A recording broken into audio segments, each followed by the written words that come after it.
অনেক সময় কবর থেকে মানুষের চিৎকার শোনা যায়। স্বজনেরা কেউ কেউ ভূত প্রেত মনে করে ভয় পান। অনেকে মনে করেন কবরের ভিতরে মৃতের উপর অত্যাচার চলছে। আবার অনেকে মনে করেন অশরীরীয় আত্মার কারসাজি। সম্প্রতি একটি প্রাণীর ছবি এবং তার ডাক সামাজিক যোগাযোগ মাধ্যমে ভাইরাল হয়েছে। সেখানে বলা হয়েছে কবরের এই ভূতুড়ে শব্দ আসলে এই প্রাণীর কারসাজি। প্রিয় দর্শক, এই প্রসঙ্গে আজকের ভিডিও। দর্শক, জন্তুটির নাম কবর বিজু। এদের সাধারণত কবরস্থানে পাওয়া যায়। এরা কবরস্থানের মাটির নিচে ইঁদুরের মতো গর্ত করে থাকে। বের না হওয়ার কারণে লোকের চোখে পড়ে না। এরা রাতের বেলায় কবরস্থানে মৃতদেহ খায় আর এমন আওয়াজ করে যে সবাই ভাবে এখানে হয়তো কোনো ভূত বা প্রেত আছে। যে লোকেরা এই প্রাণীর আওয়াজ শুনে ভূত বা প্রেত ও আত্মার আওয়াজ ভেবে ভুল করেন, ভীত হন, তাদের উদ্দেশ্যে এই ভিডিও। কবর বিজু মূলত এক প্রজাতির কচ্ছপ। বৈজ্ঞানিকভাবে একে মাইক্রোসিলিস ট্যামিনিকি বা এম ট্যামিনিকি বলা হয়। তবে বিশ্বব্যাপী এটি অ্যালিগেটর স্ন্যাফিং টার্টল বলে বেশ পরিচিত। কারণ অ্যালিগেটর বা কুমিরের মতো এর দেহের উপরিভাগ খাঁজ কাটা। এদের দাঁত ও চোয়াল কুমিরের মতো শক্তিশালী। 19 শতকের গোড়ার দিকে ডাচ প্রাণীবিদ জ্যাকোর ট্যামিনিকি প্রাণীটিকে শনাক্ত করেন। তার নামানুসারে এর বৈজ্ঞানিক নামকরণ করা হয়। স্যালিড্রাইট প্রজাতির এই কচ্ছপের বাস উত্তর আমেরিকায়, বিশেষ করে যুক্তরাষ্ট্রের মিষ্টি প্রাণীর জলাশয়গুলোতে এর বাস। যুক্তরাষ্ট্রের উত্তর অঞ্চলের ফ্লোরিডা, ইস্ট টেক্সাস, কনসাস, ইলিয়ন, ইন্ডিয়ানার ডোবানালায় বাস করে এরা। তবে ডিম পাড়ার সময় নারী প্রজাতির সঙ্গে খোলা মাঠে বাস করে তারা। যুক্তরাষ্ট্রের বাইরে এই দর্শক, আজকে আসলে একটা সেই শোকের দিনই বটে। গতকাল বেগম খালেদা জিয়ার মৃত্যু, আজকে তার জানাজা এবং দাফন। রাষ্ট্রীয় শোক আজকে থেকে 3 দিনের। কালকে সারাদিন আসলে টেলিভিশনের পর্দা থেকে চোখ সরাতে পারিনি। নিজেও আলোচনা করেছি, অনেকজনের বক্তব্য দেখছি, প্রায় প্রত্যেকেই আবেগ আপ্লুত, বলেছেন অপূরণীয় ক্ষতি। কিন্তু দর্শক, আমি ভাবছি যে আসলে কি অপূরণীয় ক্ষতি? বেগম খালেদা জিয়ার এই মৃত্যু যে কত মহিমান্বিত হলো, এটা কি কল্পনা করেছেন? একটু আগে পিছে একটু বিশ্লেষণ করি, পর্যবেক্ষণ করি। খেয়াল করেন যে বেগম খালেদা জিয়ার মৃত্যুটা এমন একটা সময়, এমন একটা ঐতিহাসিক দ্বার প্রান্তে, সামনে নির্বাচন, আবার পেছনে রাজনৈতিক পট পরিবর্তন। বেগম খালেদা জিয়া পট পরিবর্তনের আগে কি অবস্থায় ছিলেন, পরে কি অবস্থায় ছিলেন? পট পরিবর্তনের আগে তিনি ছিলেন বন্দী। রাজনৈতিক নেত্রী হিসাবে, একটি দলের প্রধান হিসাবে তিনি ছিলেন গৃহবন্দী, বন্দী জীবন কাটিয়েছেন। রাজনীতিকদের বন্দী জীবন কোনোভাবেই অসম্মানিত না, বরং এটা একজন নেত্রী, তিনি বাংলাদেশের গণতন্ত্র প্রতিষ্ঠা আন্দোলন করতে যে তাকে মিথ্যা মামলায় ফাঁসিয়ে তাকে বন্দী করে রাখা হয়েছে। বিশ্বের যত বড় বড় রাজনীতিবিদ দেখবেন, সবার জীবনে সেটা ঘটেছে। বেগম খালেদার জিয়ার জীবনও তাই ঘটেছে। সুতরাং এটা অসম্মানের না। কেউই মনে করেনি যে এটা খুবই অসম্মানজনক, বরং রাজনৈতিক বন্দী হিসেবেই তার একটা মর্যাদা। তিনি এই বন্দী জীবনে কষ্ট পেয়েছেন, জেল খেটেছেন, চিকিৎসা পাননি, উন্নত চিকিৎসা পেতে পারত। সেই জন্য তিনি অসম্মানিত হননি, বরং নিন্দিত হয়েছেন, ঘৃণিত হয়েছেন। সেটা হচ্ছে শেখ হাসিনা এবং তার সরকার।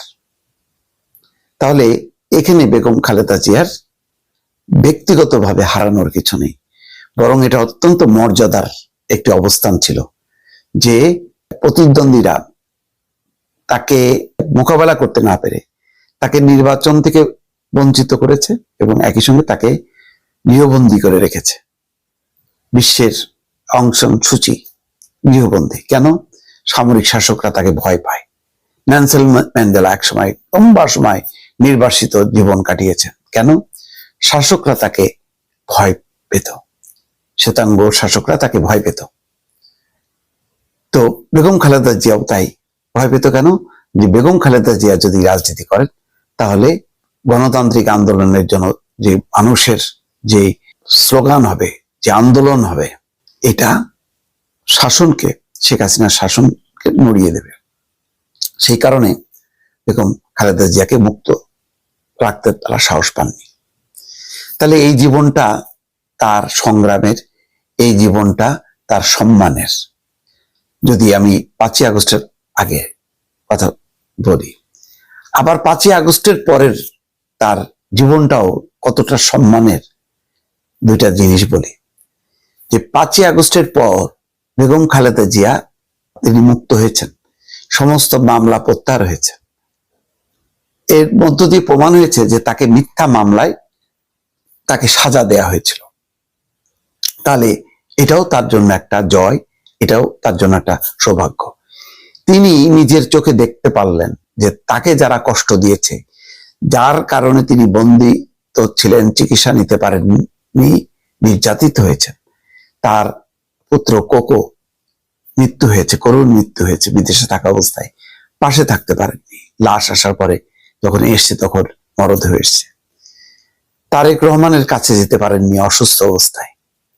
তাইলে একটা মায়ের, সে তো মাও, তাই না, কি নিদারুণ কষ্ট দিয়েছে। সেই কষ্টের অবসান ঘটেছে। শুধু অবসান ঘটেনি, যারা তাকে নির্যাতন করেছে তাদের চরম অশান্তি, চরম নির্বাসন, একেবারে ঝাড়ে বংশে যেভাবে বলে যে পাপ করলে বলে না যে একদম মানে ঝাড়ে বংশে নিপাত যায়, ঠিক আওয়ামী লীগ শেখ হাসিনার তাই হয়েছে। পালিয়ে যেতে হয়েছে।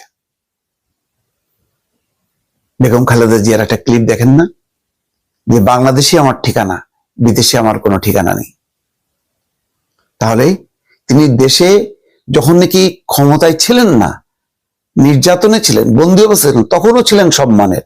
এবং যখন নাকি শেখ হাসিনার পতন হলো, তখনও জিনিসটা সম্মানের, এই অর্থে যে তার প্রতিদ্বন্দ্বী যারা প্রতিশোধ নিয়েছিল তাদের চরম পতনটা তিনি নিজে চোখে দেখলেন, কিন্তু কোনো কথা বললেন না। এই নিয়ে কোনো উচ্ছ্বাস, আনন্দ কিছুই প্রকাশ করলেন না।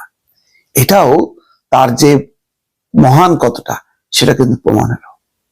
খেয়াল করেন, আগামী নির্বাচনের অনেক বলেন তার দরকার ছিল। হ্যাঁ, নির্বাচন তো জয় পরাজয় আছে। বেগম খালেদা জিয়াকে ওই নির্বাচনে প্রতিদ্বন্দ্বিতা করতে হয়নি যে নির্বাচনে প্রতিদ্বন্দ্বীরা বেগম খালেদা জিয়াকে লক্ষ্য করে কোন কটূক্তি করবেন। খেয়াল করেন, রাজনীতির মাঠে তো কেউ কাউকে ছাড়তো না।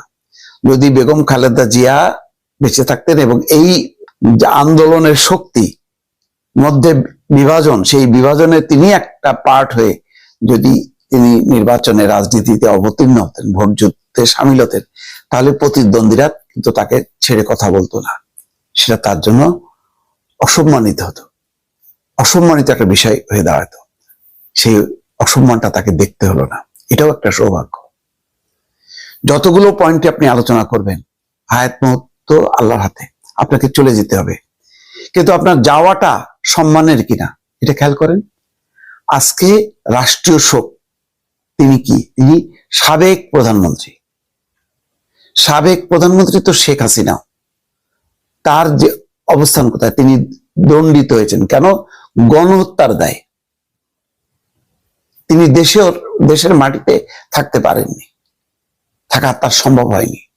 জীবন বাঁচাতে তিনি দিল্লিতে চলে গেছেন, দিল্লিতে নির্বাসিত জীবন। আর তিনি আজকে দেশের মাটিতে, খালেদা জিয়া প্রধানমন্ত্রী না হয়েও আজকে সর্বোচ্চ সম্মান। আজকে মৃত্যুর আগে, মৃত্যুর পরও তিনি, শেখ হাসিনা যেই সর্বোচ্চ নিরাপত্তা পেতেন এসএসএফ, আজকে সেই এসএসএফ আজকে বেগম খালেদা জিয়ার, জীবিত খালেদা জিয়ার পাশেও ছিল, আজকে মৃত খালেদা জিয়ার পাশেও রয়েছে। আজকে যা যা রাষ্ট্রীয় প্রোটোকল, সমস্ত সর্বোচ্চ, এরপরে আর কোনো সম্মান হয় না।